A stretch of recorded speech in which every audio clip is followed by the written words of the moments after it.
Ya, apakah berapa liter yang ditambah lagi ada poloid. Poloid apakah sangat efektif bila mana dibandingkan dengan PMC. Oke, ini yang teman-teman akan kita dapatkan. Tujuan apa lagi yang kita akan sampaikan juga adalah terkait tujuan khususnya.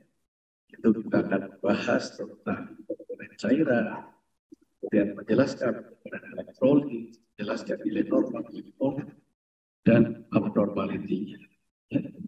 Dan bagaimana prinsip manajemen cairan. Ya.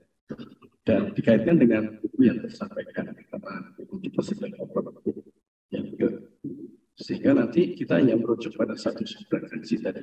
Jadi kalau nanti ada pertanyaan buat kita akan diskusikan ya. Itu terkait mengenai fiansis, ya, termasuk apakah kita akan bisa banyak perifer, sentral, terhadap proses. Ya, ini yang sudah kita sampaikan. Nah, pada dasarnya pasien-pasien yang mengalami kekurangan cairan, pasien yang mengalami kekurangan cairan terutama dengan pasien shock, ya, pasien-pasien yang hipovolemik, yang status rehidrasinya sangat kurang, tentunya keseimbangan cairan dan elektrolit ini menjadi hal yang sangat vital. Ya. Jadi yang sangat vital kenapa? Karena komponen tersebut adalah merupakan hampir 60% dari total di baiknya. Walaupun setiap usia pun berbeda dan elektrolit pun ini menjadi sesuatu yang vital karena sebagai komponen yang bisa digunakan mengisi zat-zat pelarutnya. Karena ada beberapa penyakit atau imbalan elektrolit yang akan mempengaruhi kelistrikan yang dampaknya secara luas. Apabila ketidakseimbangan cairan dan elektrolit itu terganggu, ya tentunya mengganggu hemodinamika. Ya, ya.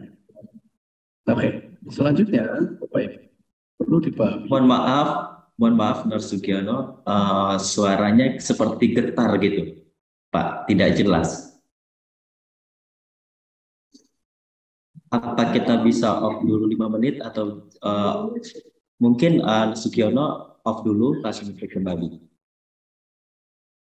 Saya keluar dulu kali ya, Mas. Saya coba. Iya benar. Coba Benar. saya keluar dulu, karena mungkin baik saya keluar dulu ya. Iya benar, baik. Saya keluar atau saya coba.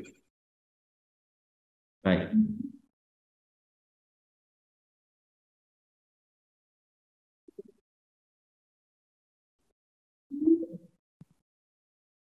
Recording stopped.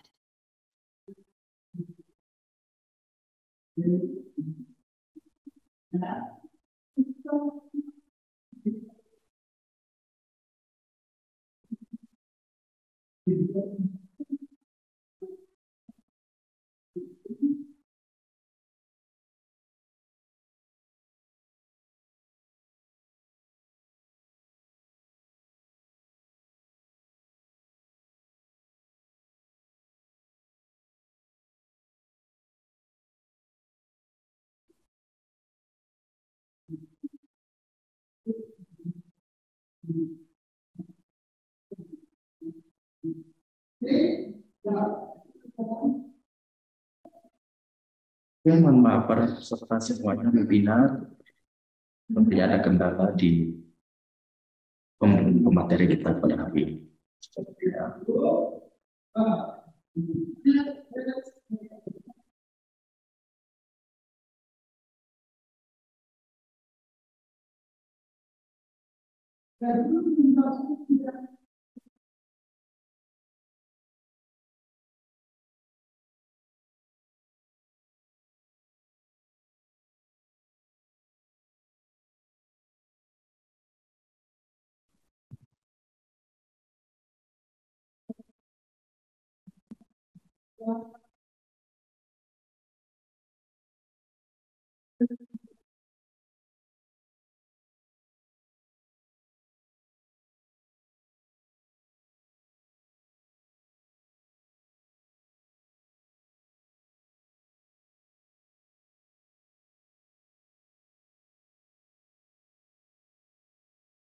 Make you burn, gonna make you stay.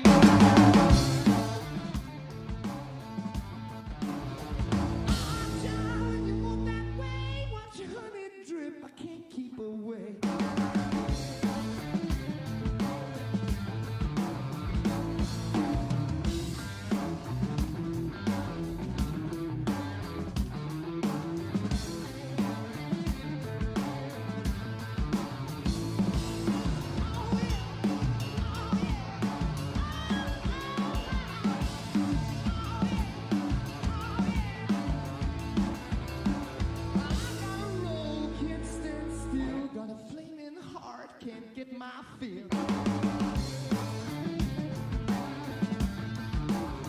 I'm a child burning red, dreams of you all through my head.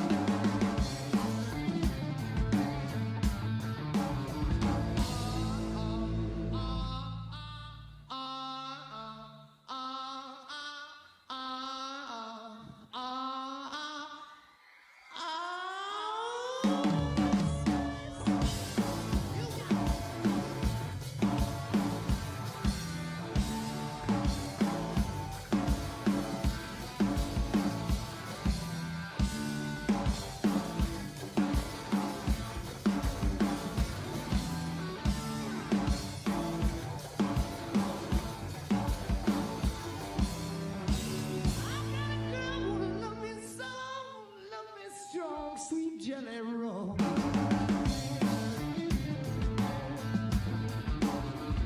Made my money, I took my call, started telling her friends she wants to be a star. I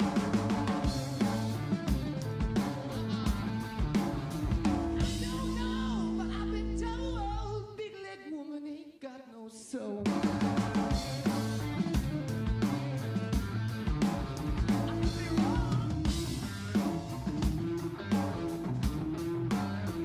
Selamat siang, Mas Sugiono.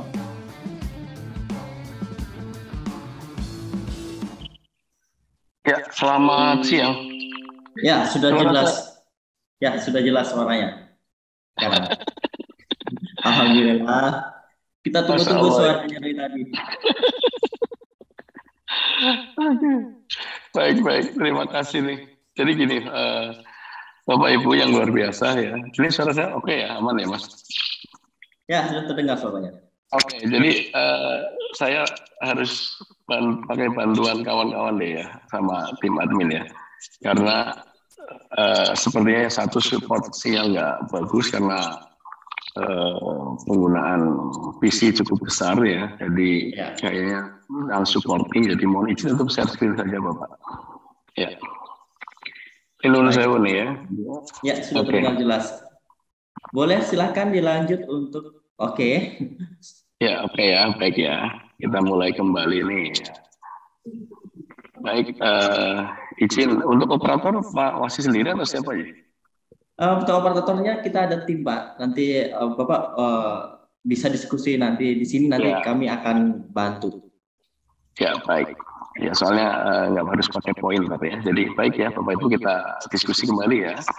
Baik, pada kesempatan siang hari ini kita mulai lagi untuk pembelajaran. Bismillahirrahmanirrahim. Assalamualaikum warahmatullahi wabarakatuh. Waalaikumsalam warahmatullahi wabarakatuh. Pada kesempatan siang hari ini, pada seluruh peserta webinar nasional ya, yang luar biasa, terpantau sekitar 630 peserta hadir di siang hari ini. Mohon izin harus menggunakan perangkat HP karena suportif dengan menggunakan PC ya, karena terkendala sinyal yang memang tidak available ya, tapi mudah-mudahan tidak mengurangi makna pembelajaran kita ya. Apalagi kita kemarin dengan Pak Wasis kita bertemunya ya, temanya tentang entrepreneur ya. Jadi ya sekali lagi kita bisa belajar bareng nih Pak Wasis dan teman-teman ya tentang bagaimana konsep manajemen emergency.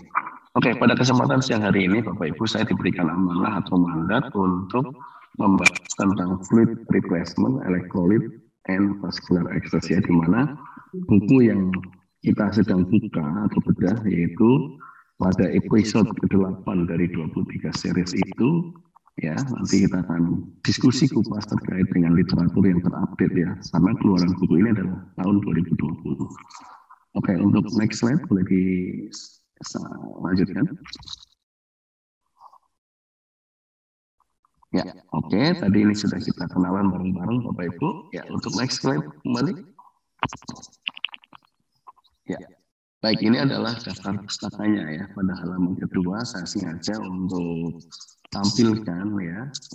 Nanti Bapak Ibu kalau yang ingin mendapatkan original soft file-nya ya, saya berikan langsung ya.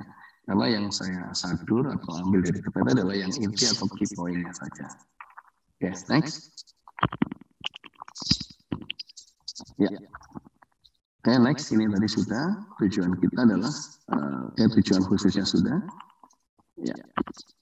Next lagi Bapak. Ya, baik. Teman-teman, pada pemateri yang pertama tadi sudah dibahas tentang bagaimana tata laksana shock ya, tata laksana shock secara umum, ya terutama pada manajemen shock hipovolemik sama narasumber kita yang luar biasa, ya Pak buat tadi ya. Nah, sekarang bagaimana kita hubungkan dengan update teori, yaitu tentang keseimbangan cairan dan elektrolit. Nah, karena kita tahu bahwa elektrolit di dalam tubuh kita tentunya memiliki banyak fungsi. Ya, seandainya kita kekurangan elektrolit atau kekurangan volume cairan itu akan mempengaruhi terhadap hemostatis atau ada yang berpengaruh juga pada hemodinamiknya. Ya, salah satunya ya bisa mempengaruhi terhadap perubahan tanda-tanda vital. Ya. Dan juga nilai parameter elektrolit ya, elektrolit karena banyak yang terbuang oleh tubuh, terutama darah, kemudian cairan tubuh, ya, dengan berbagai macam penyebab tentunya akan mempengaruhi. Oke, selanjutnya next slide. Nah, oke teman-teman, ini adalah gambaran tentang komposisi cairan tubuh kita. Mohon evaluasi. Suara ada yang ngechat kurang jelas, apakah betul ya? Kalau saya jelas pakai headset, tapi Oke, kalau berarti kawan-kawan mungkin pengaruh sinyal juga yang kurang jelas ya. Oke, kita lanjutkan baik Pak. Bapak nanti kalau informasi suara kurang jelas langsung di note aja ya Pak ya. baik siap. Baik, di sini berdasarkan dari buku yang ada tersebut ya diklasifikasikan menjadi 3 komponen ya usia. Bahwa total body water fluids itu pada usia yang paling banyak itu adalah pada usia infant ya. Pada usia infant kurang lebih adalah 75% dari total body weight-nya. Kemudian pada usia yang paling sedikit itu adalah older adult atau pada usia lansia awal sampai usia akhir. Ya.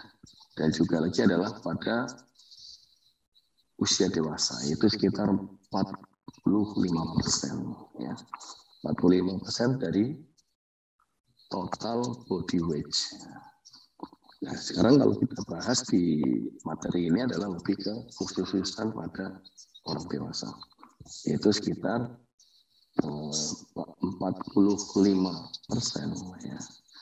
Sekitar 65% itu total cairan yang ada dalam korban orang dewasa. Oke, kemudian next.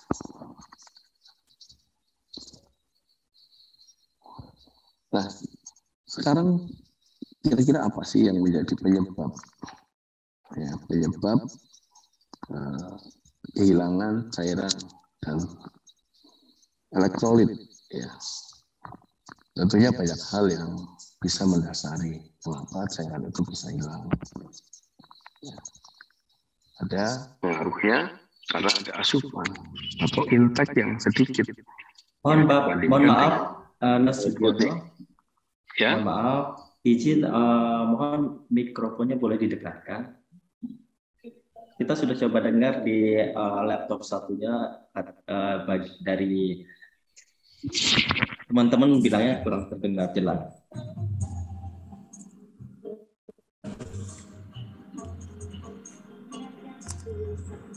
Ya, monitor suara terdengar, Mas? Ya, terdengar jelas. Sekarang lebih baik. Oke, baik. Baik, teman-teman, kita lanjutkan kembali ya. Jadi, beberapa penyebab-penyebab terjadinya kehilangan cairan dan elektrolit, ya. Salah satunya bisa dipengaruhi oleh gangguan pada sistem gastrointestinal. Ya, pada sistem gastrointestinal, kemudian pengaruh pada urologinya, ya, gangguan pada urologi, kemudian bisa karena adanya gangguan respiratori, ya, kemudian bisa karena adanya pengaruh kardiak respiratori, dan juga ada gangguan endokrin dan trauma injury. Nah, dari 6 penyebab banyaknya kehilangan cairan, ya, tentunya yang paling banyak bisa mengakibatkan terjadinya perubahan kekurangan volume cairan ini adalah pada kondisi yang trauma perdarahan, loss. Karena di situ tidak hanya cuma cairan tubuh, tetapi juga ada elektrolit, darah yang terbuang. Penyebab-penyebab inilah, ya, contoh pada kasus diare, kemudian dengan beberapa derajat dehidrasi, penyakit infeksi, febris, ya, penyakit endokrin yang berhubungan dengan hipermetabolik, kemudian pada pasien yang mengalami gangguan peningkatan kerja jantung, ya, dan metabolisme, ini juga banyak cairan yang hilang dalam tubuh, ya. Jadi dari sekian banyak penyebab, yang paling banyak adalah di trauma injury, karena pada kondisi-kondisi yang mengalami kecelakaan, ya, baik itu trauma benda tumpul maupun benda tajam, itu bisa menyebabkan, ya, banyaknya volume darah yang hilang, ya, baik itu luka terbuka maupun luka tertutup. Oke, next slide. Nah, sekarang teman-teman, di dalam buku tersebut, ya, kita ingin menyampaikan peran apa yang penting di situ, yaitu adanya pemasangan IV access, ya, pemasangan IV access, kemudian pada kondisi yang mengalami shock hipovolemik.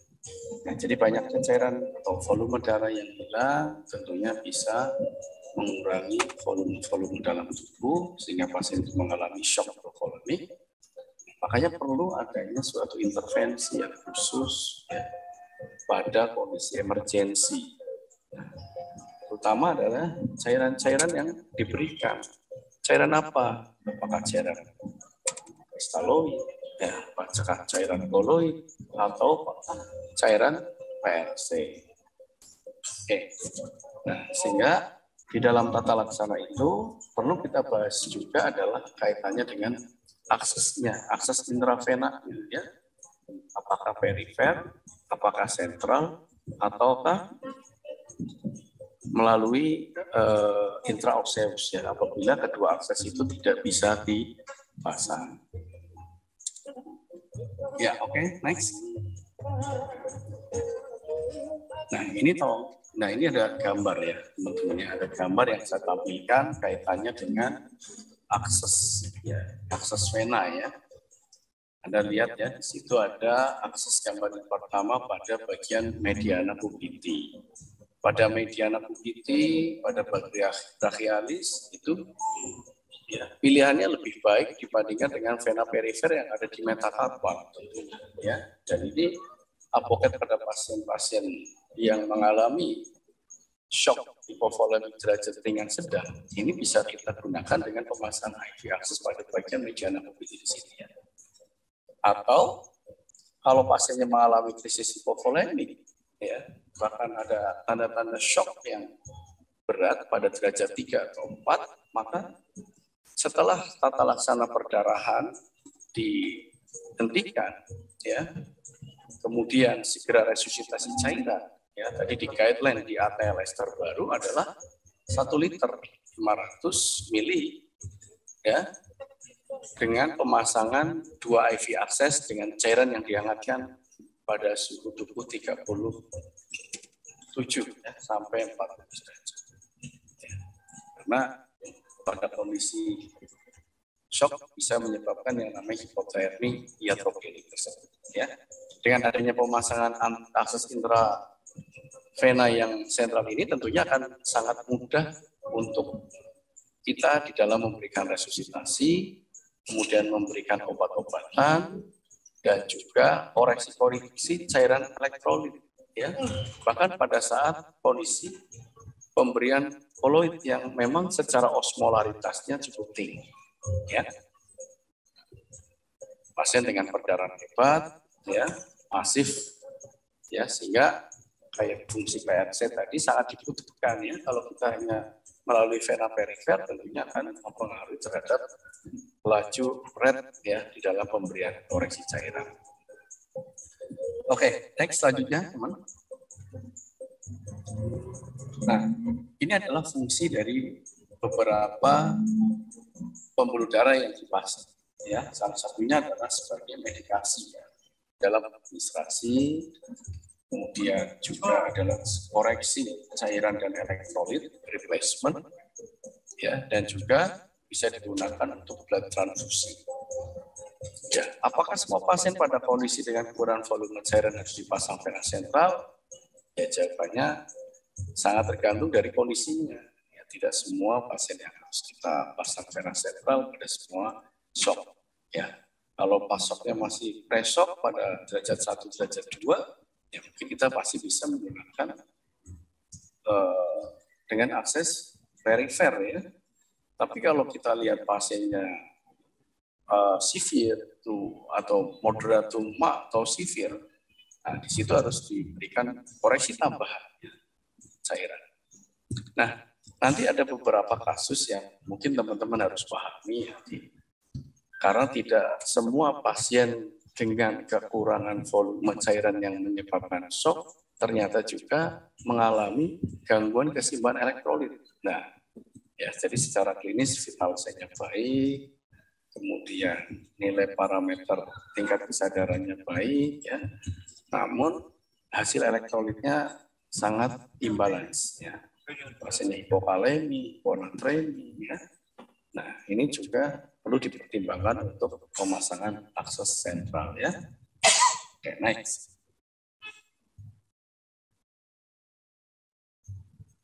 Oke, next slide. Nah, baik, teman-teman yang luar biasa, kita lihat lagi yaitu apa sih sebetulnya fungsi cairan tubuh, ya. Berdasarkan dari buku Emergency Nursing di dalam municipal itu disebutkan bahwa fungsi tubuh atau fungsi air dalam tubuh ini satu adalah sebagai metabolic function, ya, sebagai fungsi metabolik, kemudian sebagai transport nutrien, ya, dan esensial substansi. Ya. Di sini ada glukosa, kemudian ada oksigen, ya, dan beberapa elektrolit yang akan dibawa. Nah, itu adalah fungsi air. Yang kedua adalah memberikan metabolic removal product, ya, dan membuang, ya, jadi membuang sampah, sisa-sisa metabolik.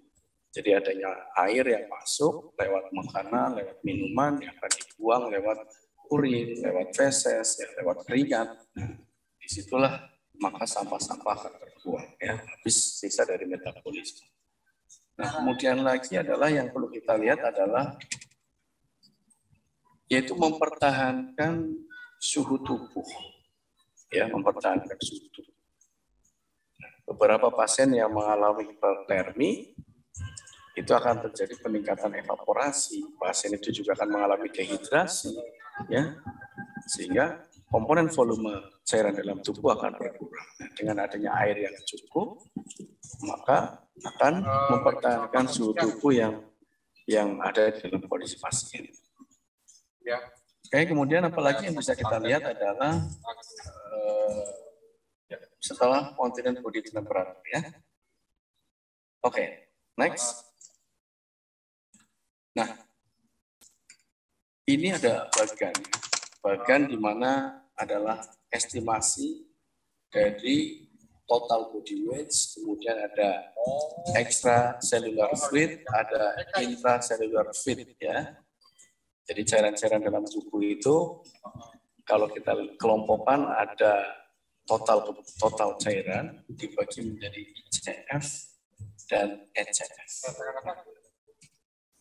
Berdasarkan dari sumber ya didapatkan kurang lebih total.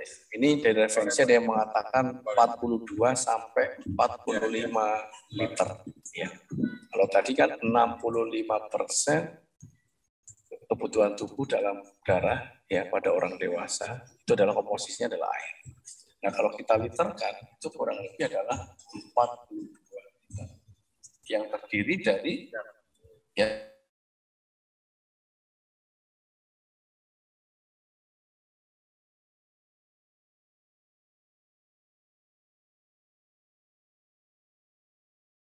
Halo, Mas.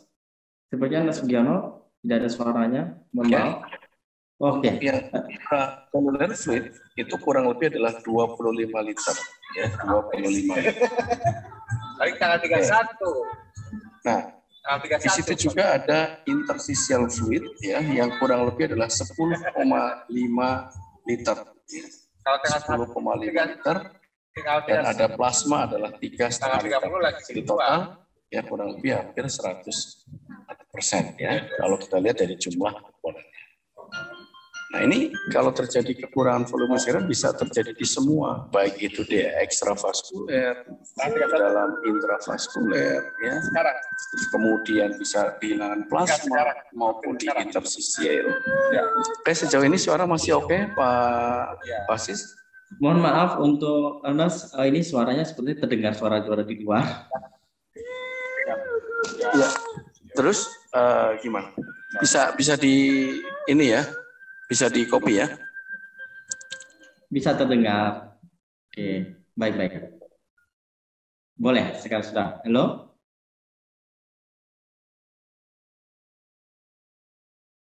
Halo, Mas Sugiono? Ya, baik. Kita lanjutkan Oke. ya, Pak. Kita Oke, lanjutkan silakan. lagi ya. Ya. Oke, baik. Baik, oke, next slide ya. Next slide. Nah, tadi kita sudah hitung dari komposisi cairan dalam tubuh. Nah, di sini ada contoh ya pasiennya. Pada pasien kurang lebih dengan berat badan 50 kilo, ya, maka akan kita bagi yaitu extracellular fluid. Extracellular fluid itu ya kurang lebih ada sekitar ya 5%, kemudian ada 15% dan ada 40% ya. Nah ini tentunya bisa sebagai gambaran perhitungan komposisi pasien dengan berat badan 50 kilo. Jadi ICF.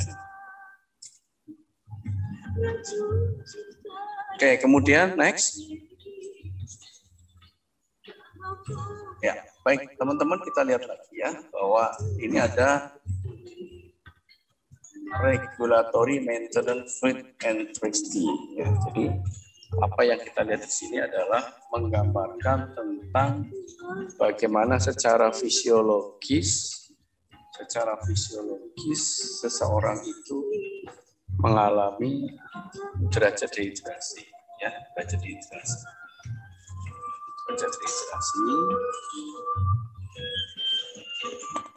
Di mana ada perubahan nilai ya.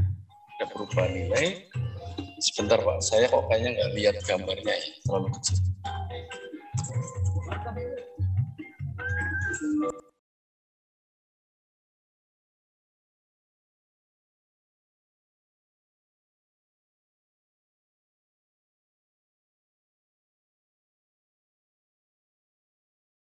Oke, mohon ditunggu teman-teman sejawat semuanya.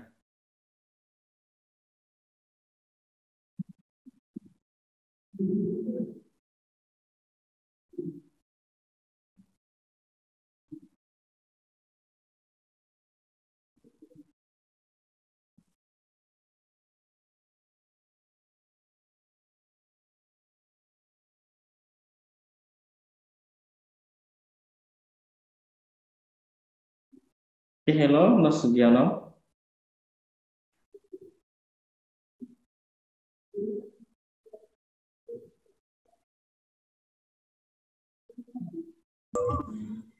Ya, Iya, monitor. halo.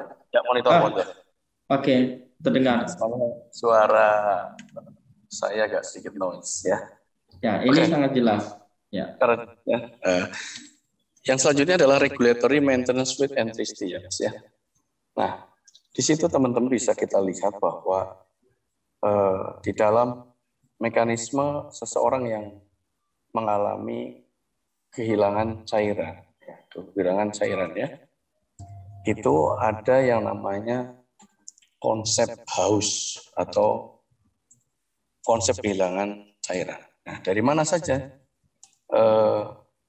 Kalau kita estimasi, teman-teman bisa lihat ya, di situ ada dari food and drink itu kurang lebih 2,2 liter per hari. Kemudian dari metabolisme ya, yaitu antara pemecahan glukosa dan oksigen ya. Nah, yang tentunya kan nanti di dalam metabolisme aerob ya, itu akan dirubah menjadi energi, itu kurang lebih adalah 0,3 liter per hari. Nah, kemudian kalau kita lihat secara pengeluaran, ditambah lagi apa itu? Di situ ada IWL ya, invisible water loss, itu dari kulit dan paru-paru ya, kurang lebih adalah 0,9 liter per hari. Dan ada urin atau feses, ya, kalau urin adalah 1,5 liter per hari, dan feses adalah 0,1 liter per hari. Nah, jadi buat teman-teman wajib kalau kita mengangkat suatu masalah keperawatan kebutuhan cairan, maka antara intake metabolik dan output itu harusnya seimbang ya. Apabila ada cairan yang meningkat atau yang bertambah, ya tentunya akan meningkatkan hidrasi pasien tersebut.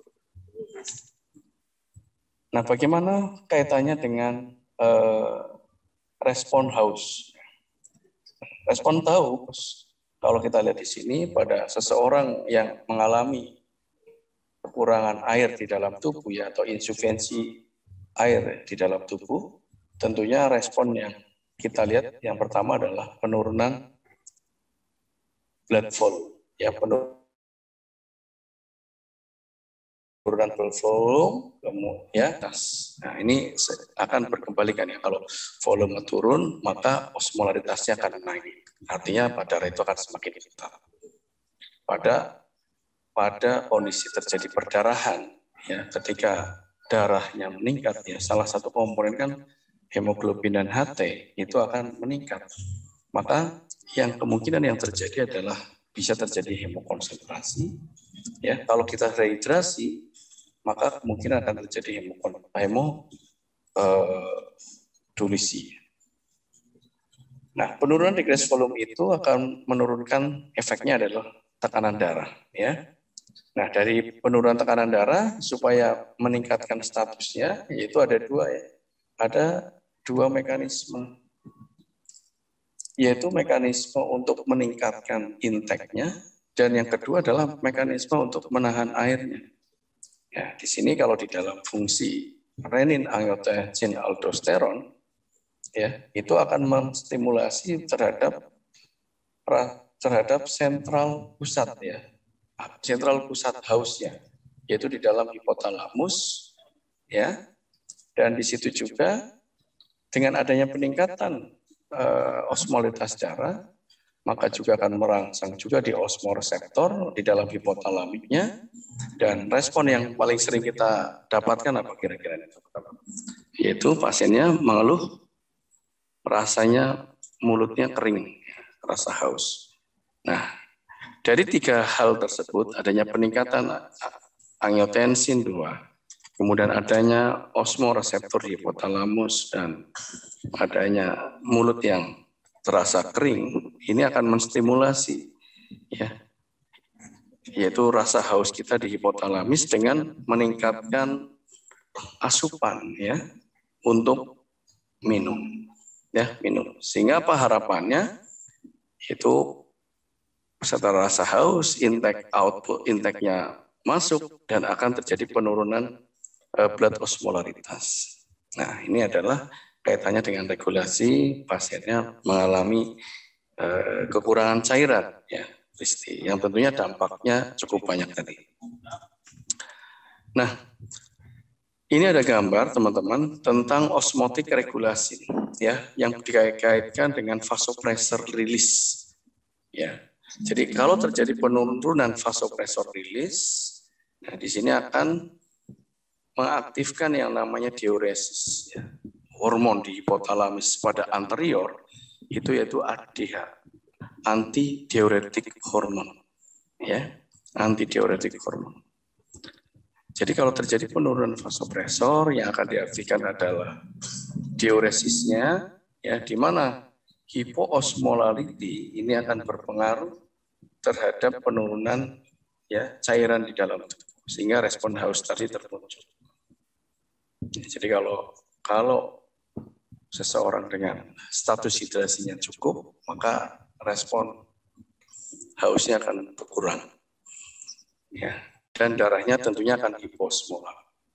Namun kondisi sebaliknya, ketika terjadi peningkatan vasopresor, maka yang akan diaktifkan adalah antidiuresis hormon, ya, sehingga akan mengaktifkan peningkatan water intake, ya, kondisinya akan terjadi hiperosmolar dan akan terjadi peningkatan rasa haus. Nah, ini yang teman-teman paham. Oke. Itu adalah cairan ya. Sekarang bagaimana konsep fluid replacement? Nah, di dalam gambar ini saya tampilkan ada 3 gambar konsep cairan ya, yang teman-teman tentunya sudah tahu ya. Ada cairan hipotonik, ada cairan isotonik, dan ada cairan hipertonik. Ya, hipotonik, isotonik, atau hipertonik. Nah, ini adalah kaitannya dengan transport perpindahan cairan ya, dari konsentrasi yang tinggi ke konsentrasi yang rendah, dari konsentrasi rendah ke konsentrasi yang tinggi. Nah, kalau Anda lihat di situ ya, pada kondisi hipotonik itu cenderung apa nih? Dia akan membesar dari outside to inside ya, dan lower konsentrasi. Jadi cairan akan bergerak ya ke dalam sel. Ya, makanya kalau pasien dengan shock dikasih cairan hipotonik, yang ada nanti terjadi kebocoran plasma, keputusan air. Nah, kemudian kita lihat lagi di sini adalah dengan pasien apa lagi, yaitu isotonic solution ya. Ini seimbang. Nah, cairan kristaloid yang kita gunakan di sini adalah cairan yang seimbang. Ya, jadi overall konsentrasi sama dengan isi dari komponen tubuh ya. Sehingga sel itu akan normal ya bentuk selnya. Kemudian ada hypertonic solution ya. Itu akan terjadi apa? Dari luar masuk ya, akan ketarik keluar ya. Maka cairan akan keluar dari dalam intrasel, akan ketarik di luar. Makanya kalau dengan pemberian cairan hipertonik itu akan menarik cairan-cairan yang ada di dalam ekstravaskuler, ada intersisil dan intrasel. Nah, contoh-contoh cairan apa saja di situ ya, teman-teman? Ada hypotonic fluid, contohnya ada NS 0,45 ya, ada 0,2%, ada dextrose 5% dalam air, kemudian isotonic fluid ya. Ini sama dengan komponen cairan tubuh, contohnya adalah ringer laktat ya, normal salin 0,9%. Dan juga ada hypertonic fluid ya, contohnya adalah D5% dalam 45 NS 0,45, kemudian ada dextrose 10% dan ada dextrose 20% ya. Apalagi ada contoh lagi apa yang termasuk hipertonik, yaitu cairan manitol. Nah, cairan manitol juga termasuk di dalam kristaloid yang sifatnya adalah hipertonik. Nah, ini juga ada contoh-contoh lain ya, yang teman-teman bisa kita lihat mana yang termasuk isotonis, ya, mana yang termasuk hipotonis. Oke, next slide. Next slide, Pak. Oke, next slide. Ini tadi sudah saya jelaskan. Kemudian, nah, ini tadi adalah terkait dengan replacement. Ya, teman-teman bisa kita lihat tadi. Ya. Kemudian next, nah ini adalah kandungan-kandungan isotonik, ya, kandungan isotonik yang teman-teman pahami. Ya, ada RL, ringer 275, ada normal sat, ada D5%, ya. yang tanpa dengan air. Kemudian ada 5%. Nah ini sama ya. Kalau yang hipertonik contohnya tadi ada dextrose 5% ya dalam normal salin. Kemudian ada dextrose. Nah, yang paling penting teman-teman, selain hanya melihat kandungannya adalah kandungan osmolaritas. Nah, osmolaritas ini yang nanti bisa menentukan mau pakai aksesnya apa, gitu ya. Maka wajib kalau teman-teman memberikan komponen cairan yang hiperosmolar lebih dari 300 ya. Karena nilai osmolaritas kita normal kan 295 sampai 300. Itu diupayakan segera mungkin adalah menggunakan akses vena sentral ya, vena sentral. Contoh di situ ada pemberian buin atau sodium ya. Atau apalagi ya yang nilainya pekat. Oke, next. Ya. Nah, ini ada contoh-contoh kristaloid ya. Teman-teman boleh dibaca ya. Kristaloid ini adalah fungsinya sama seperti komponen tubuh ya, komponen dalam tubuh, yaitu meningkatkan intravaskular volume. Nah, sementara koloid mengisi ya cairan ya sampai di pembuluh-pembuluh darah di setiap fase-fasenya. Nah, makanya ketika kita mau melakukan resusitasi cairan pada pasien dengan hipovolemik, ya, cairan koloid ini dibutuhkan untuk mempertahankan tekanan onkotik. Ya, tekanan onkotik. Ya, karena apa? Karena pada pemberian cairan koloid itu akan lebih lama ya mempertahankan cairan di dalam intravaskuler sehingga tidak menimbulkan kolek. Makanya tadi kalau belum ada PRC, maka koloid bisa kita berikan ya. Atau kita bisa berikan dengan pemberian kristaloid sebanyak 1 liter. Oke, next. Ya. Baik ya, untuk selanjutnya yaitu pemberian darah ya. Darah dan produk darah. Nah, teman-teman, sebaik-baiknya penggantian cairan tubuh adalah tergantung dari sumbernya. Ya, artinya kalau kehilangan cairan ya diganti dengan cairan. Kehilangan darah diganti dengan plasma atau darah ya atau fluid. Kalau tidak ada darah ya fluid tadi. Kenapa? Karena kandungannya ini sangat fisiologis ya. Karena di dalam pemberian produk sel darah itu di dalamnya ada sel darah putih, ada sel darah merah, ada platelet, ada plasma ya.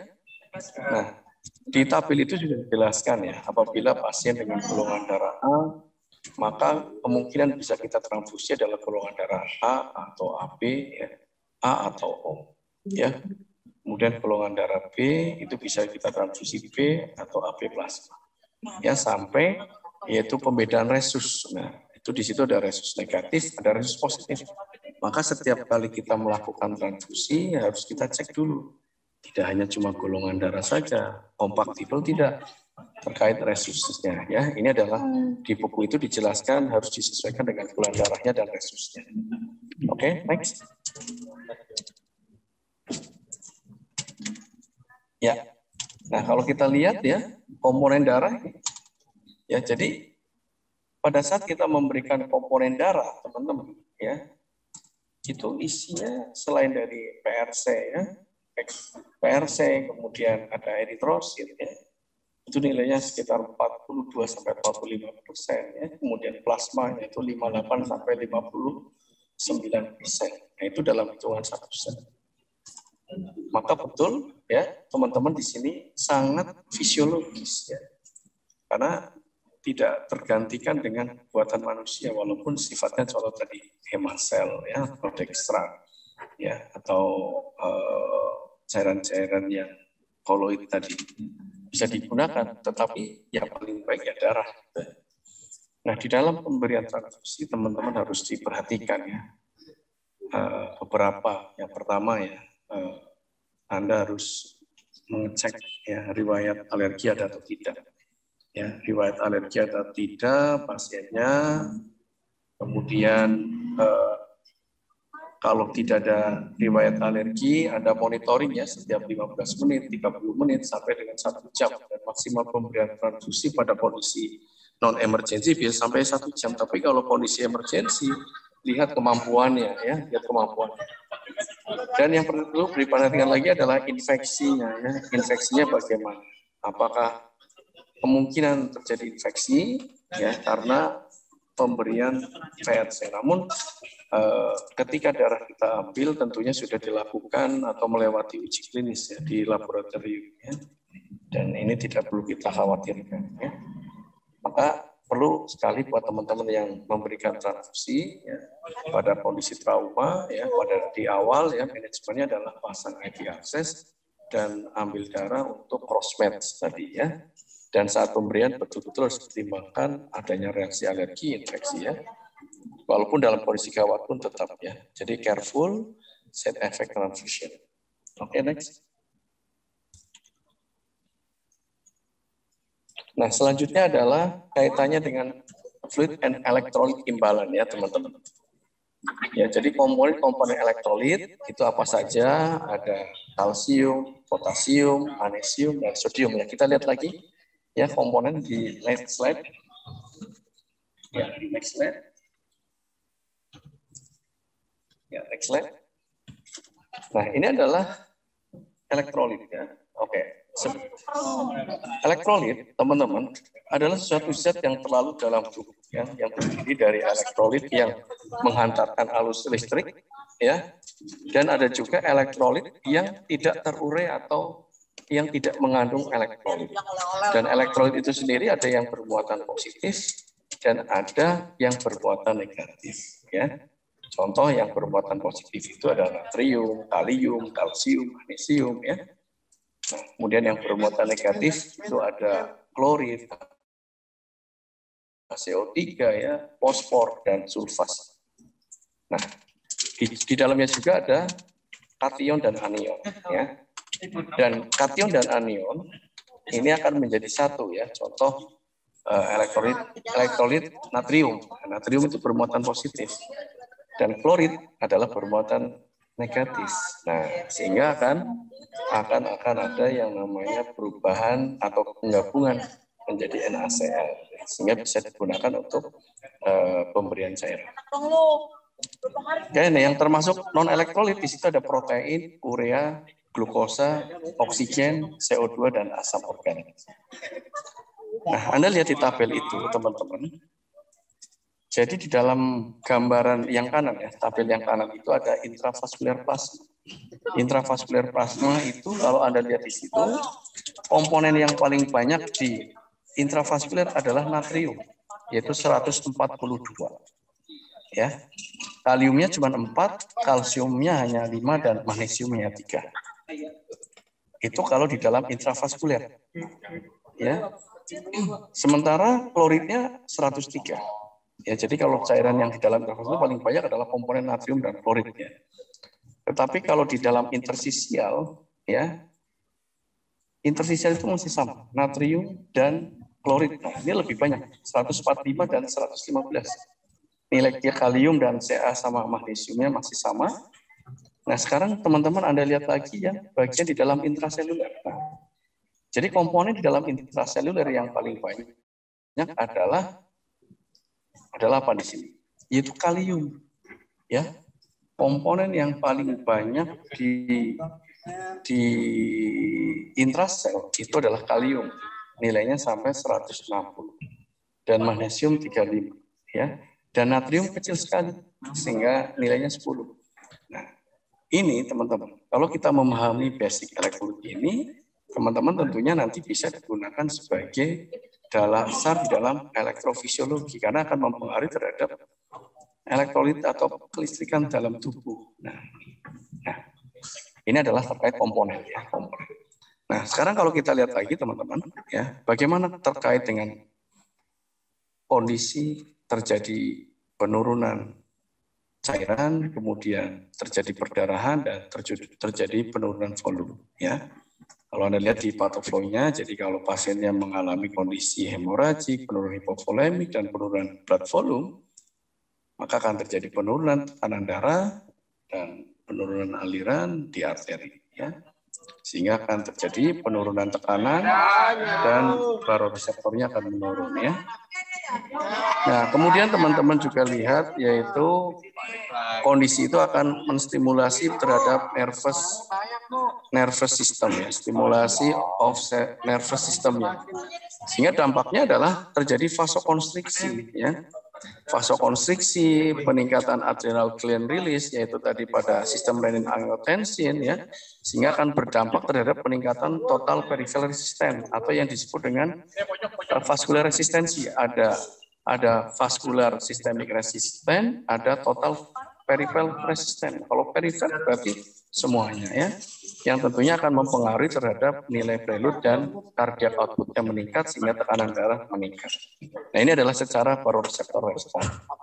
Ya, di dalam buku itu sudah tertulis. Nah, ini adalah komposisi cairan tubuh normal, ya, teman-teman, ya. Ini sudah tentunya sangat familiar, nilai natrium normal, ya. Ya, di mana yang kita ambil selama ini adalah intravena, ya, intravena, ya. Yang kita ambil darah di laboratorium pasien masuk IGD adalah di intravena, ya, ada natrium, kalium, kalsium, magnesium, ya. Kemudian ada klorid, HCO3, protein, dan lain-lain. Oke, next. Yes. Nah, next lagi. Next. Ya, ini adalah yang perlu kita pahami atau kita pelajari bersama, ya. Yaitu ada nilai-nilai elektrolit. Nah, itu ada natrium, potasium, klorid, dan total kalsium. Baik, sebentar saya izin dulu sebentar.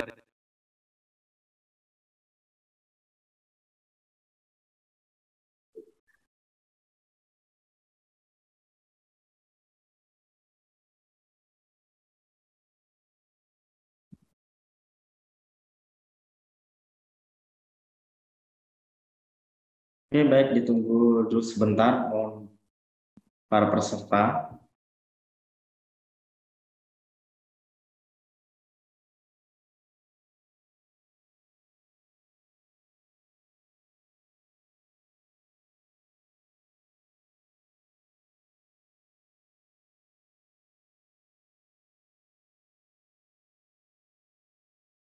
Halo, Mas Sugiano.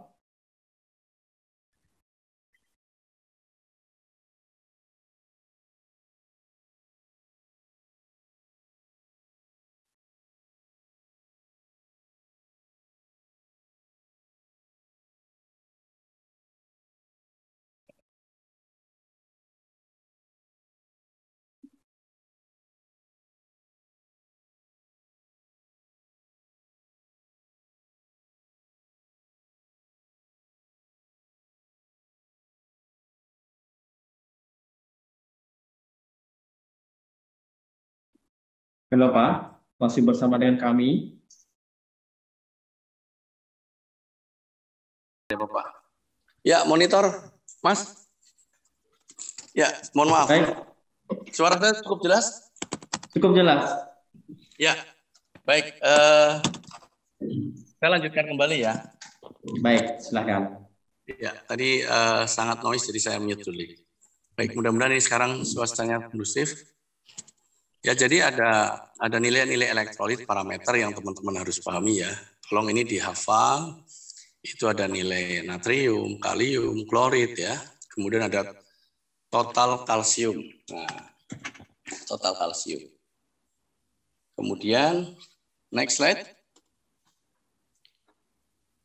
Nah, ini ada beberapa tanda dan gejala, ya.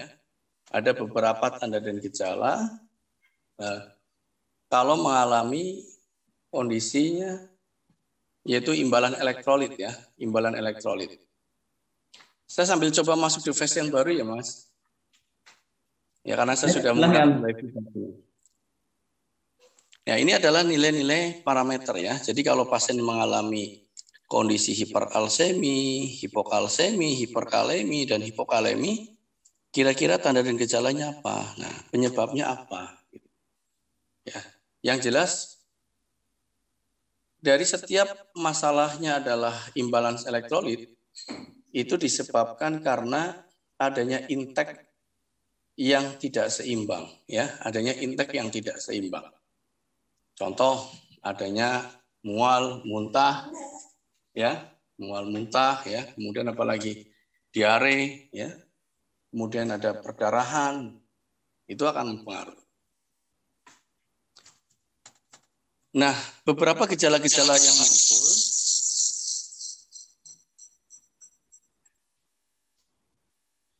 Mas Wasis izin saya Ya. masuk nih. Bagaimana, Pak? Ya, tolong yang ini jangan. Ya. Untuk partisipan mohon saya dibukakan akses. Menggema.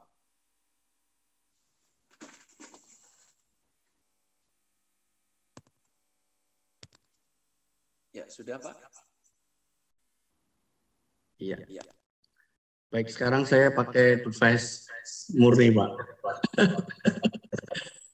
Masya Allah ya. Oke, silakan Pak. Saya live dulu yang satu. Nah, baik teman-teman, ini wujud aslinya. Saya sekarang nyaman, Pak. Tadi sangat tidak nyaman karena memang kondisi yang tidak memungkinkan sehingga saya harus mengawal lagi. Saya izin share screen boleh dari sini, Pak.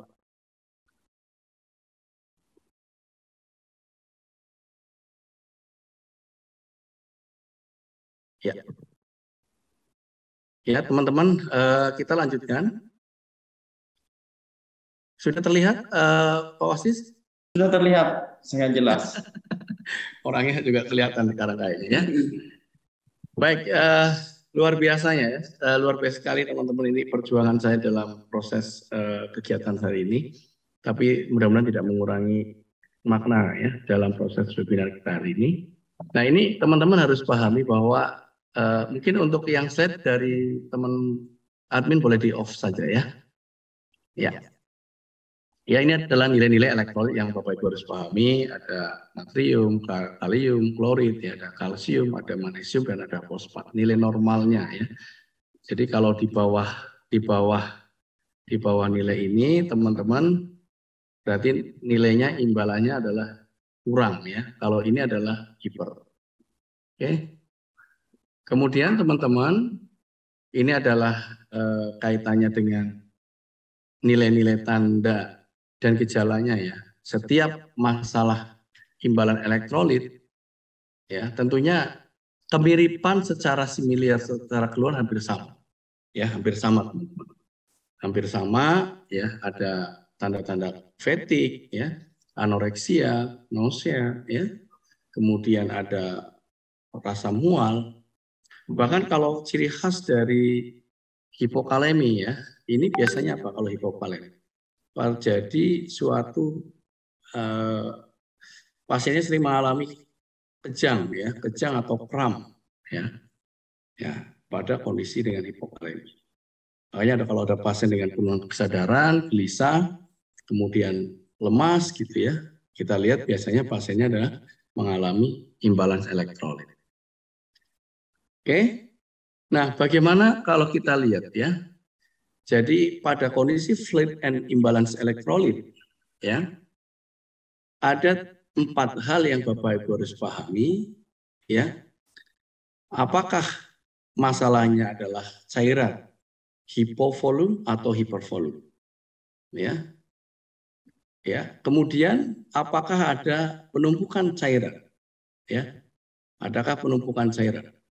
Kemudian bagaimana nilai elektrolit abnormalnya? Termasuk tadi komponen natrium, kalium, kalsium, ya, magnesium dan fosfor, ya. Dan bagaimana kadar nilai anion gap-nya, ya, anion gap-nya. Oke, ya ini yang teman-teman harus pahami. Nah, kemudian apa yang kita lihat lagi, ya, pada kondisi imbalan elektrolit. Nah, pada kondisi imbalan elektrolit, ya. Yaitu ada yang namanya hipohipernatremia. Ya, kemudian nilai potasium atau kalium, ada hipohiperkalemia. Kemudian ada klorid, hipokloremia atau hiperkloremia, ya, dan juga ada hiperkalsemia atau hipokalsemia. Nah, di dalam manajemen tata laksana pada pasien hipo maupun hiper, ya tentunya kita lihat satu penyebabnya apa, ya penyebabnya apa? Apakah memang karena intake yang sulit, ataukah memang karena ada kegawatan prosesnya karena adanya sumber output yang besar, contohnya adalah diare, ya dehidrasi sedang sampai berat, atau ada perdarahan masif baik itu internal maupun eksternal.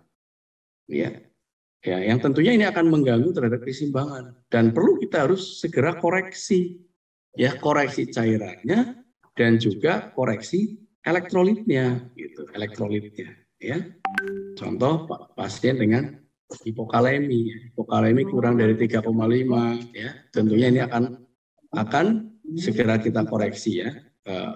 Apakah derajat mild? Kalau derajat mild, hipokalemi atau imbalan elektrolit ringan itu bisa kita berikan dengan asupan suplemen. Ya, tapi kalau udah derajat sedang sampai berat, ini perlu kolaborasi untuk pemberian infus tambahan, ya, elektrolit tambahan. Ya, kalau natriumnya rendah, ya kita bisa kasih dengan asupan natrium, garam, atau bisa dengan garam. Kalau yang sedang, contohnya bisa dengan NaCl 0,9%. Tapi kalau hiponatremi berat, itu bisa konsentrasinya adalah 3%. Ya.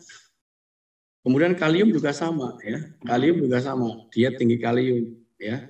Atau dengan pemberian obat potasium, ya. Contohnya KSR, ya. KSR ya bisa maintenance 3x1 atau ekstra setiap 2 jam. Itu pada kondisi hipokalemi.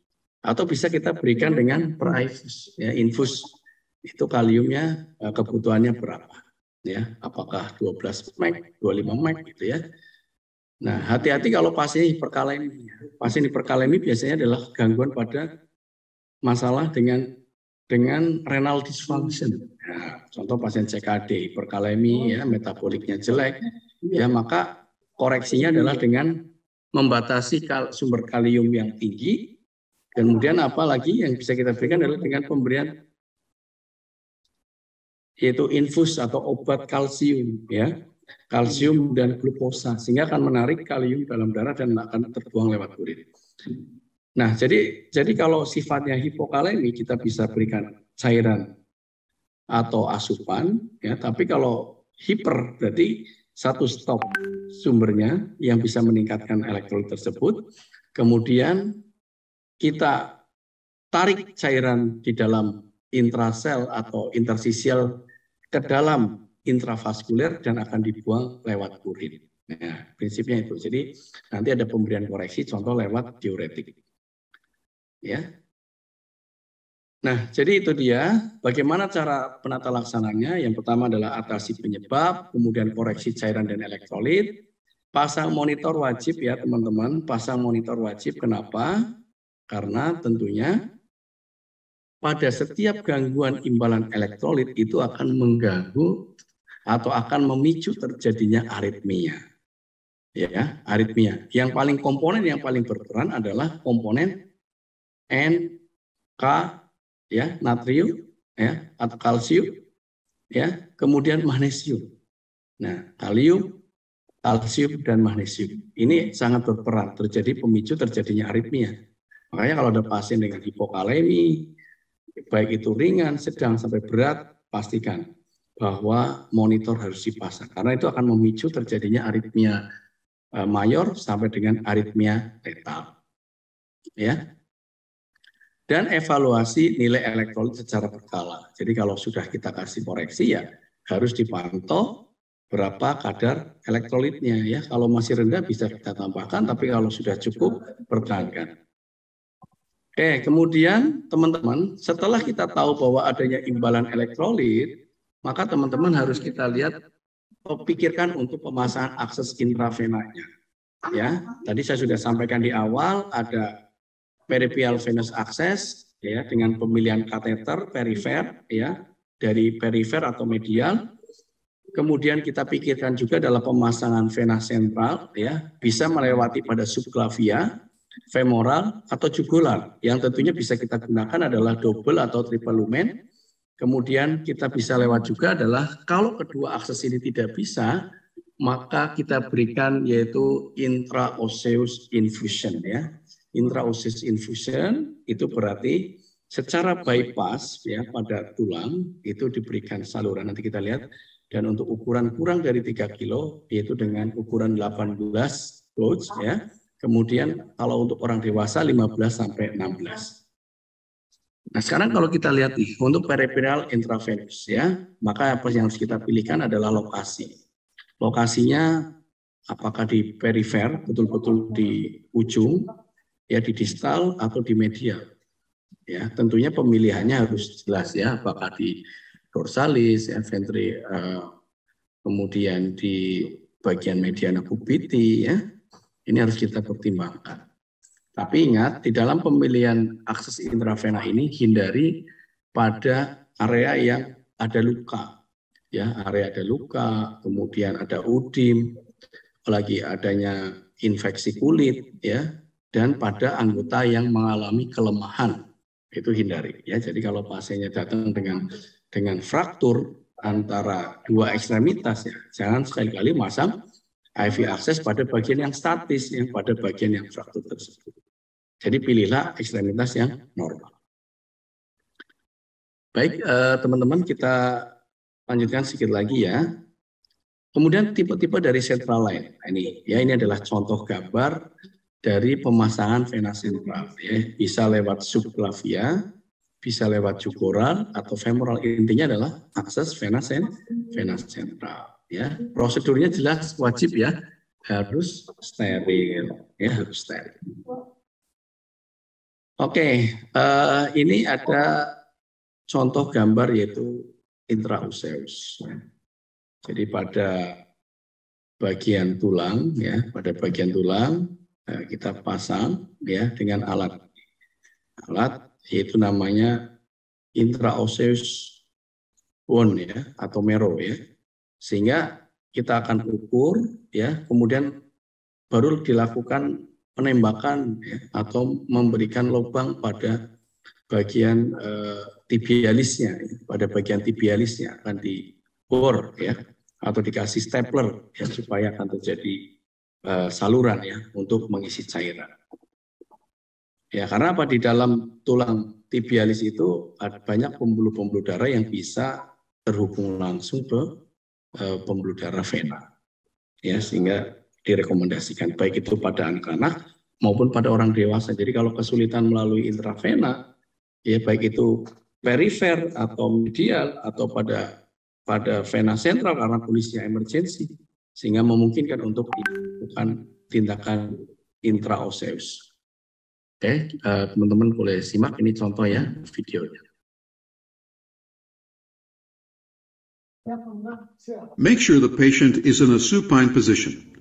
Flex the child's knee. Apa suara terdengar, Bapak? Secure the leg into... Suaranya apakah terdengar, Mas? Sangat terdengar.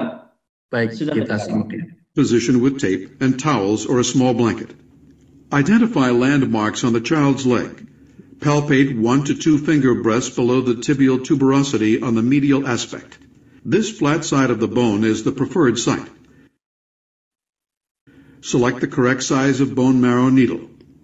The size of the patient's leg should be used to determine the proper depth for insertion.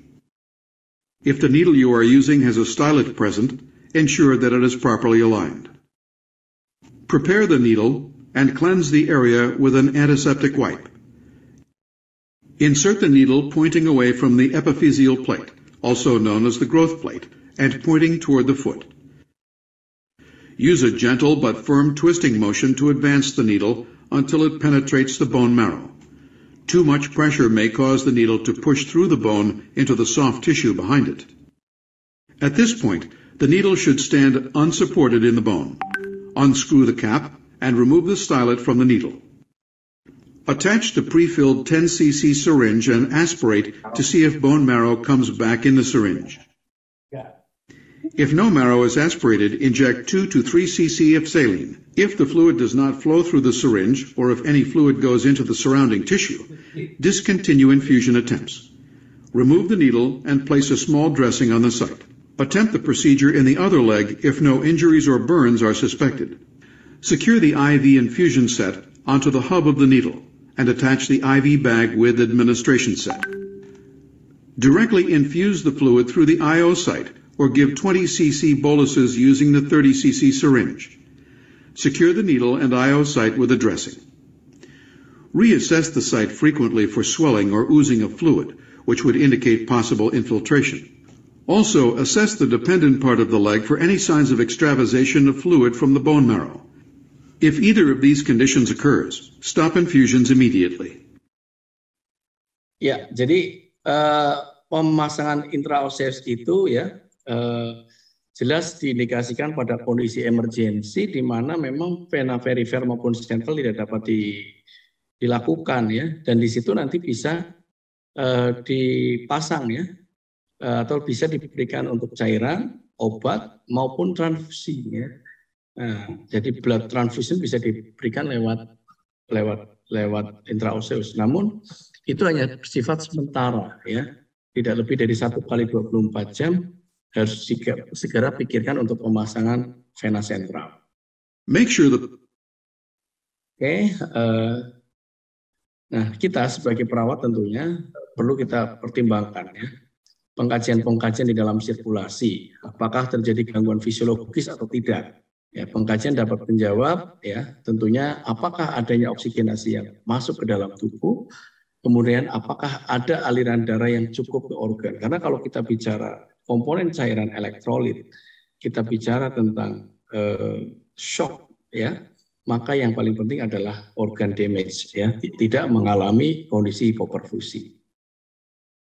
Oke, pengkajian klinis ya, tentunya secara gawat daruratan teman-teman harus mengkaji secara primary survey, yaitu A, B, C dengan cepat ya, supaya kita bisa menilai ya. Tentunya kalau masalah di sirkulasi, di komponen ini adalah masuk ke yang sirkulasi.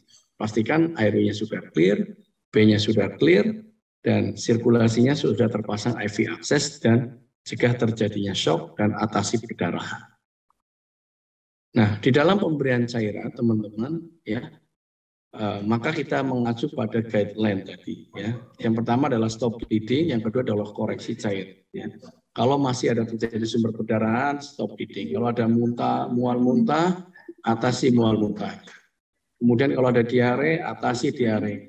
Ya, kalau ada luka bakar, segera koreksi kebutuhan cairan yang hilang. Ya, supaya apa harapannya adalah kebutuhan cairan dalam tubuh kita cukup. Ya, tidak ada terjadi yang namanya hipovolemik. Ya, atau terjadi apa? Dehidrasi. Ya. Kalau ada tanda-tanda kulit dingin, basah, pucat, apatis ya, kemudian nilai sistoliknya kurang dari 90, ya, MAPM-nya kurang dari 50 atau 60, gangguan mental atau urin outputnya juga sedikit, itu berarti sudah menunjukkan adanya tanda-tanda hipoperfusi ya, masuk ke tanda-tanda shock. Nah, perlu dilihat lagi yaitu pada nilai laboratoriumnya ya, nilai laboratoriumnya. Nah, laboratorium apa yang kita dapatkan ya, segera nilai yaitu fungsi HPHT-nya. Nilai HPHT-nya, kemudian elektrolitnya ya. Karena nilai HPHT itu apa menentukan apa? Status volume antara zat pelarut dan terlarut. Karena komponen di dalam intravaskuler yang paling besar di dalam pembuluh darah kita adalah tadi, yaitu natrium ya, natrium di dalam intravaskuler. Di dalam intersisil pun sama, natrium. Jadi bagaimana nilai HPHT elektrolit ya sebagai solute and solution untuk menentukan berapa ya komponen darah dan cairan yang akan hilang. Ya, kemudian tentukan lagi adalah faktor koagulasi. Tadi sudah disampaikan, kalau kita memberikan cairan terlalu berlebihan lebih dari 1 liter, maka akan menimbulkan, akan merespon, akan memicu terjadinya yang namanya koagulopati ya. Karena apa? Darahnya terlalu encer ya, sehingga sumber perdarahannya akan sedikit atau sedikit akan lama lebih panjang ya. Kemudian evaluasi analisa gas darah ya untuk menentukan apakah statusnya dia asidosis atau alkalosis ya, karena biasanya pasien-pasien yang mengalami banyaknya cairan yang hilang ya, itu akan mengalami asidosis metabolik ya. bahkan terjadi peningkatan laktat darah. Oke, bagaimana intervensi perawatannya? Ya tentunya mengacu pada HBC, ya. Dan pada kondisi yang mengalami pengulangan volume darah, ya, kita bisa melakukan yang namanya fluid challenge test. Nah, ini secara umum ya. Jadi ketika kita ingin tahu apakah itu mengalami hipovolemik atau tidak, kita bisa lakukan dengan fluid challenge test.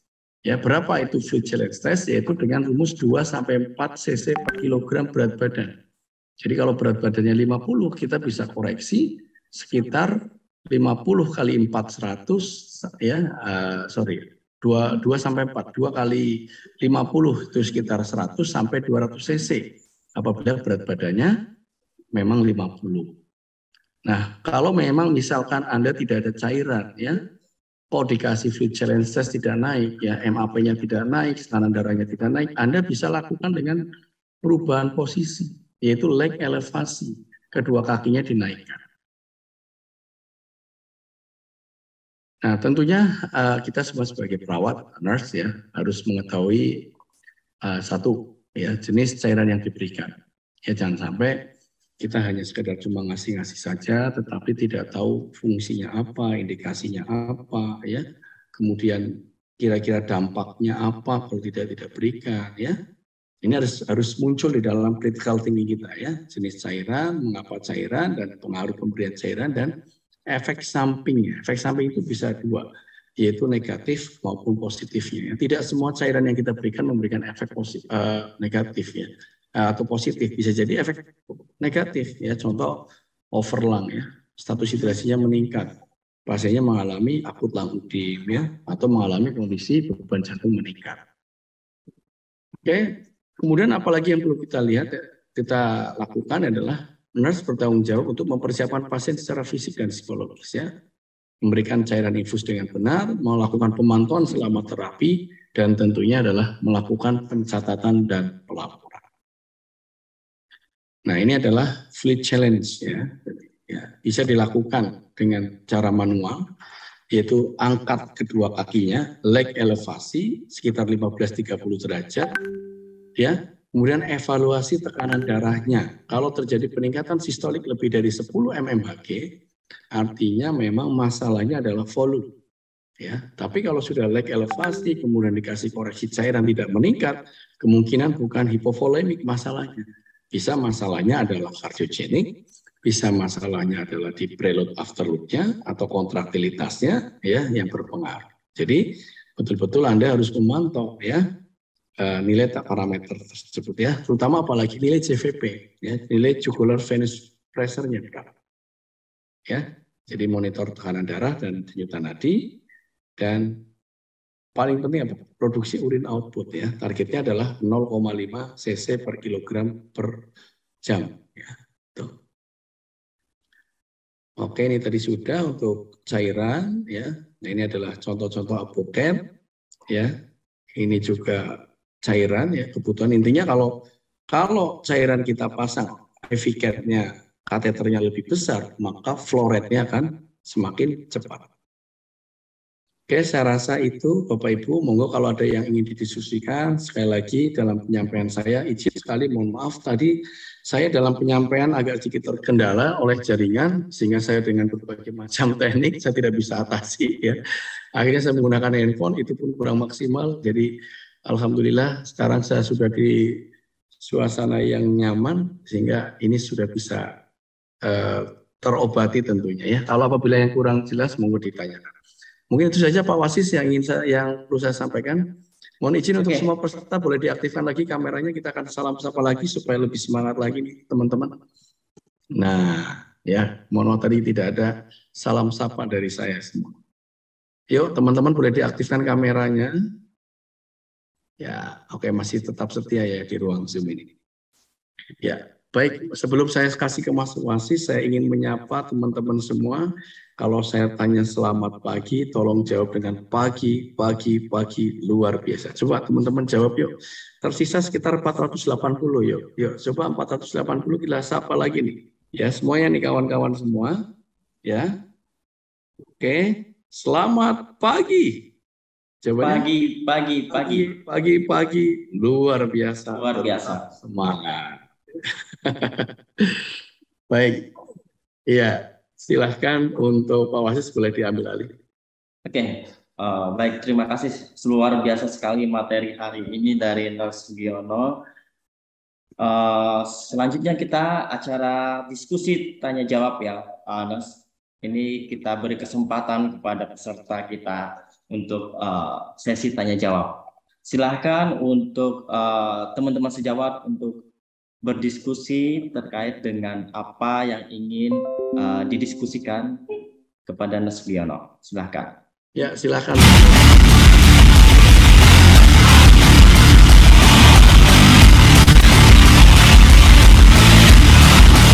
Apa ya, Pak? Oke. Oke, Ya, silakan. silakan. Adakah pertanyaan?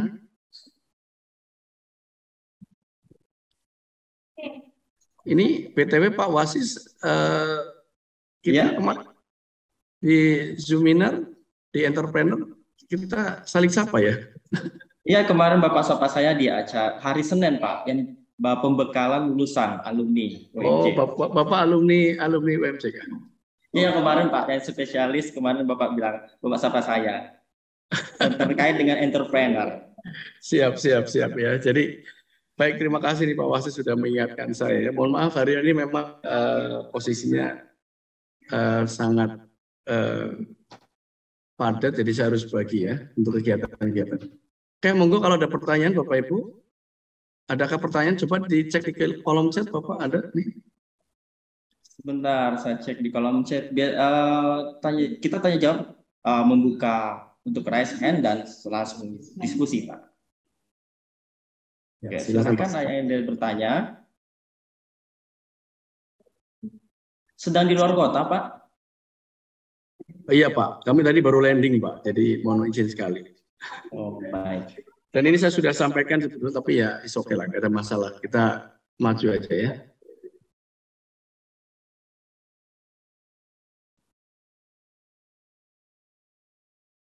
Baik, ada pertanyaan ini. Assalamualaikum Pak, izin bertanya untuk pemakaian intraoseus dan tadi apa ada dampaknya Pak jika pakai intraoseus?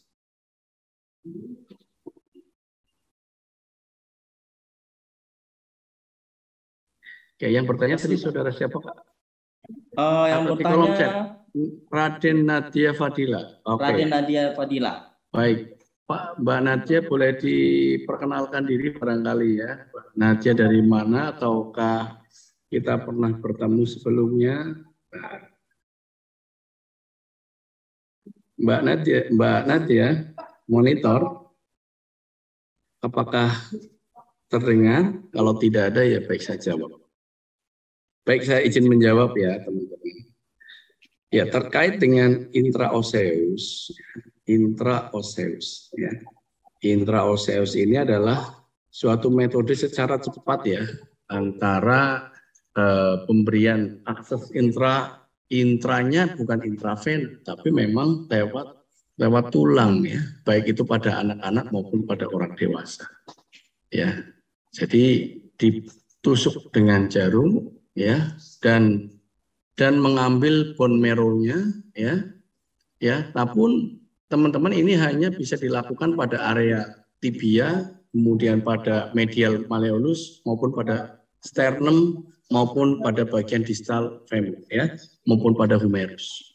Nah, secara kontraindikasi teman-teman ya, sangat kecil didapatkan ya, lebih besar manfaatnya dibandingkan dengan komplikasinya, karena memang pasiennya itu memang tidak bisa kita lakukan pemasangan akses intravena ya.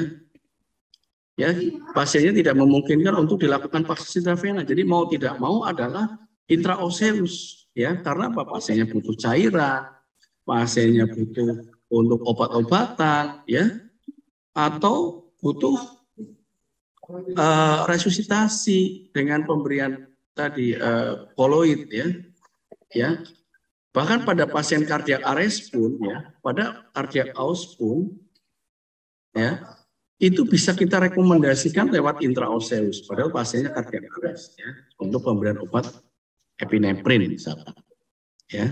Dan sekali lagi intraoseus itu hanya berlaku selama 24 jam, ya, 24 jam. Jadi kalau intraoseus sudah terpasang, ya harus segera diganti ke pemasangan vena sentral, ya. Bagaimana nanti dokter bedah untuk bisa membuka secara aksesnya, apa lewat vena seksi atau bagaimana.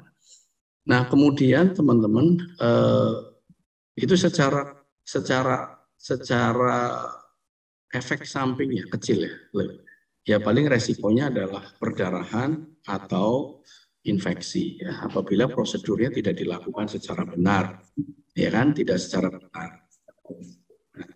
Namun yang perlu dipahami adalah teman-teman bahwa intraoseus itu tidak boleh dilakukan satu pada daerah yang mengalami fraktur.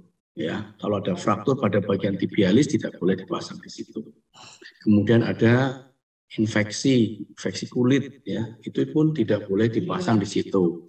Pada kondisi luka bakar juga tidak boleh di situ. Pasiennya udim karena sesuatu, maka itu pun tidak boleh dipasang di sini. Jadi memang pilihannya pada ekstremitas yang normal, ya, pada bagian-bagian tulang yang panjang, ya, dilakukan pada tulang-tulang yang panjang sehingga bisa digunakan sebagai akses sementara untuk mengisi cairan yang hilang. Itu ya Pak Wasis. Ini Mbak Nadine sudah muncul loh, ada tuh. Boleh perkenalan dulu kali Pak Wasis, boleh tambahkan, ya, kayak saya pin, ya, supaya muncul. Nah, silakan Mbak Raden, dari mana nih? Iya Pak, nama saya Raden Nadia Fadilah Pak, bisa dipanggil Nadia aja Pak. Oke, Ya. Kak Nadia dari mana Kak? Dari Bandung Pak, saya belum bekerja, masih mencari sekarang gitu, tapi emang masih nyari ilmunya dulu Pak. Oke, siap. Pernah kita ketemu sebelumnya Kak Nadia? Baru pertama Pak di sini. Oke, baik. Terima kasih, ya, sudah join di seminar yang luar biasa ini, ya. Oke. Makasih banyak Pak. Oke, pertanyaannya terjawab. Ada yang ingin diklarifikasi lagi? Sudah Pak, alhamdulillah. Makasih banyak Pak. Siap. Oke. Baik, Izin terima Pak, kasih. ini ada pertanyaan kedua dari Kakak Wisnu Eka Permana terkait Assalamualaikum, izin bertanya apa Pak untuk IO masa pemasangannya kepada pasien dapat digunakan berapa lama? Terima kasih sebelumnya. Sepertinya ini bisa dibuka nih Pak kameranya Pak untuk peserta kita, dibuka kameranya ataupun untuk berbicara langsung diskusi.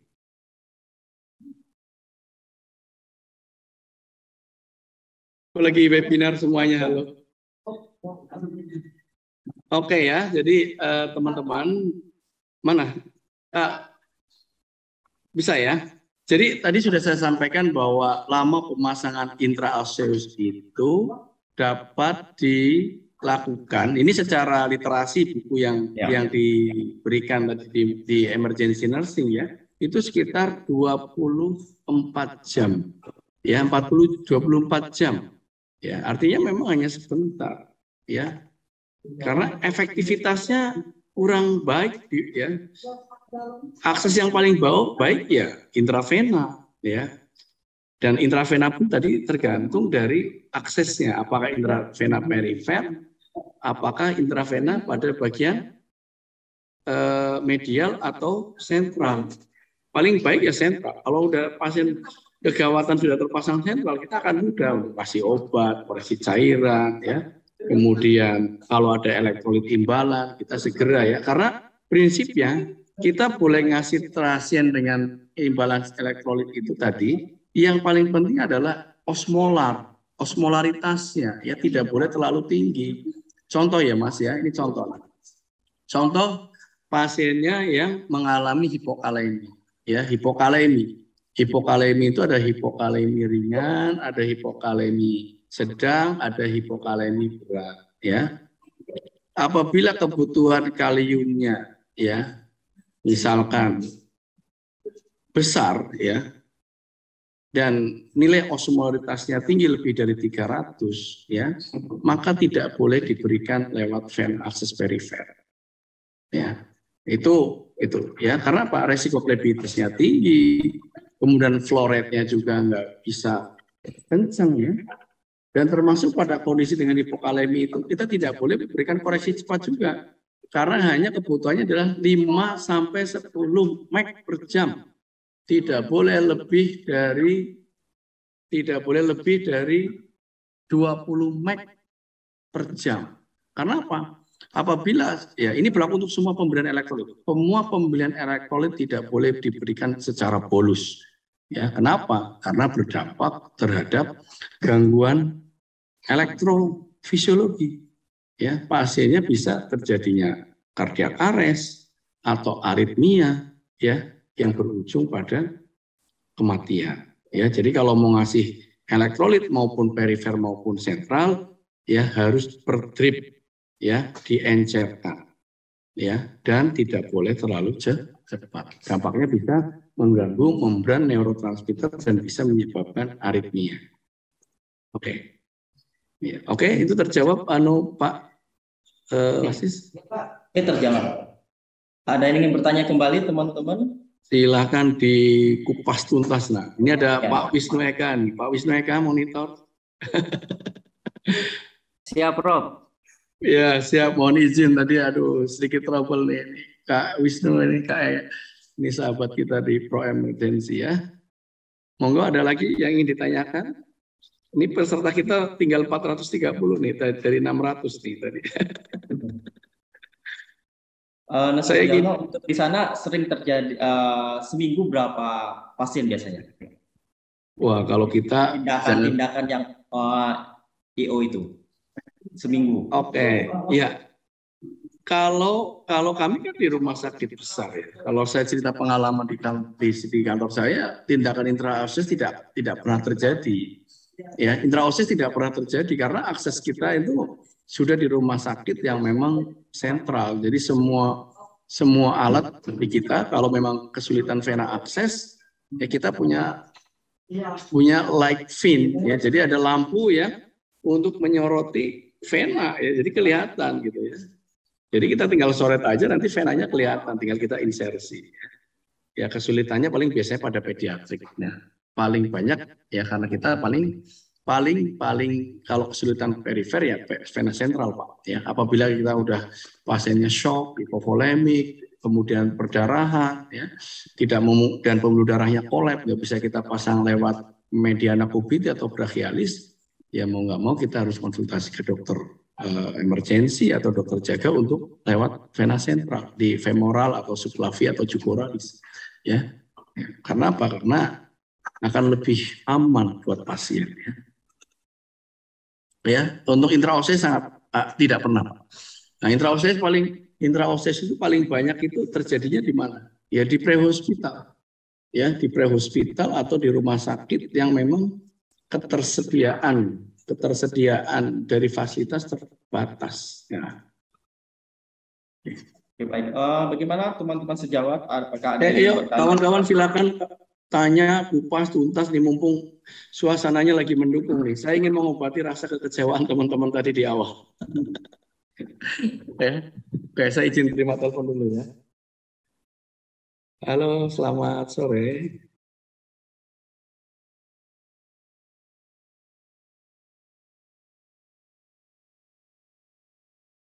Silahkan teman-teman sejawat untuk bertanya, untuk berdiskusi pada beliau.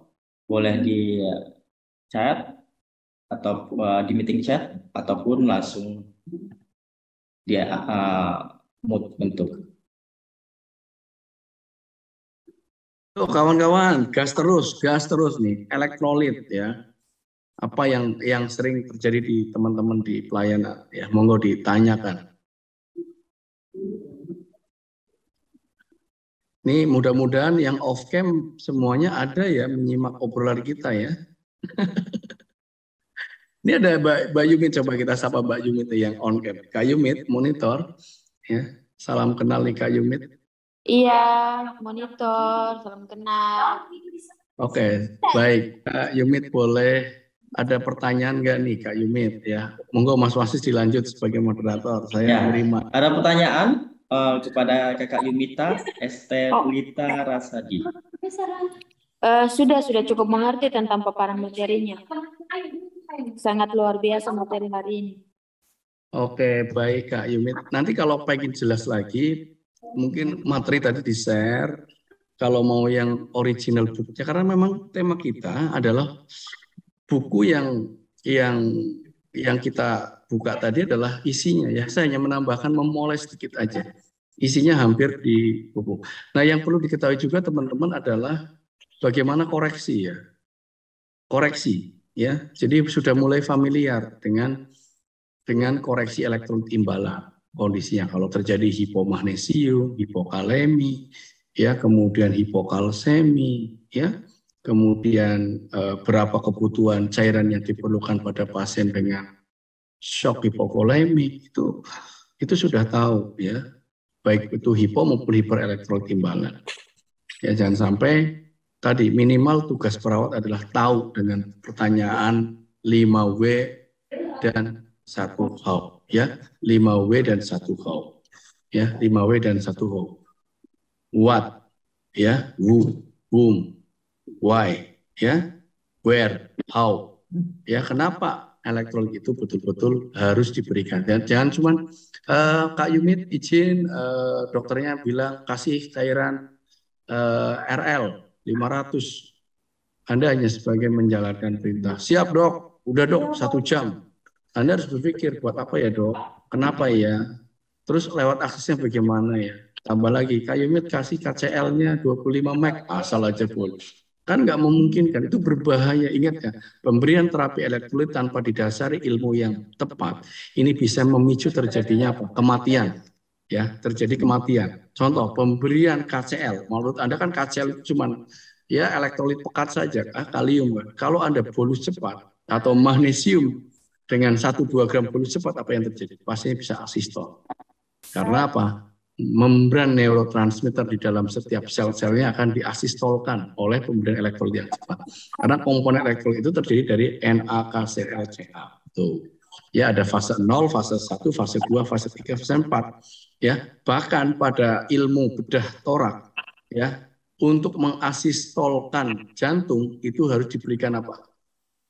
Cairan tinggi kalium, ya, dan suasana yang tinggi. Oke, baik, teman-teman ada pertanyaan kembali? Apa ada yang ingin didiskusikan? Oke, jika tidak ada, sepertinya tidak ada. Ini Mas Sugiono.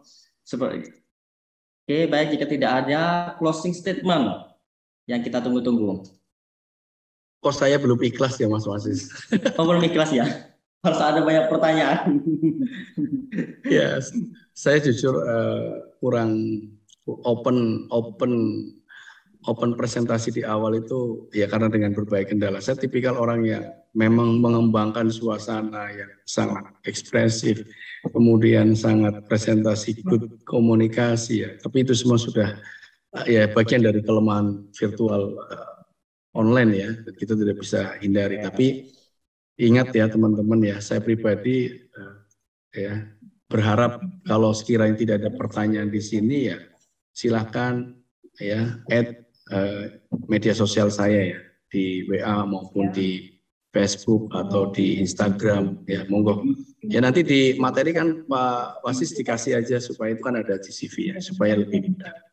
Baik. Oke, jadi closing statement saya ya buat perawat-perawat hebat Indonesia, terutama adalah perawat kritis dan perawat emergensi maupun perawat yang di pelayanan ya, bahwa kebutuhan cairan dan elektrolit ini merupakan sangat fundamental ya, karena di dalam tubuh kita itu kan 60%-nya itu adalah air. Begitu pentingnya tubuh kita ya, begitu pentingnya tubuh kita ya perlu dengan adanya komposisi cairan dan elektrolit ya. Sehingga peran Anda ketika di dalam kolaboratif pemberian cairan harus betul-betul mengenal, mengetahui dengan 5H 1W tadi. Tidak hanya cukup menjadi robotik, tidak hanya cukup hanya sekedar diperintah dengan teman sejawat kita yang tidak tahu dasarnya. Maka dengan itu, dengan adanya pemaparan webinar dari Emergency Series ini akan membuka wawasan Anda ya akan membuka pikiran Anda ya untuk bisa berpikir kritis lagi supaya betul-betul yang target tujuan Anda adalah ketika Anda sudah tahu ilmunya, Anda menjadi orang yang pintar, kemudian ilmunya bisa diaplikasikan di dalam pelayanan. Satu hal lagi adalah pasien pastinya selamat dan mendapatkan pengobatan yang tepat. Oke, itu adalah closing statement. Dan secara pribadi saya mengucapkan banyak terima kasih pada PT Pro Emergency yang sudah mengundang saya ya. Walaupun mungkin waktunya nggak cukup banyak karena baru 3 hari yang lalu saya diinformasikan dan saya sampaikan sedang ada kegiatan ya, tapi insya Allah ini tidak mengurangi kualitas di dalam pembelajaran kita.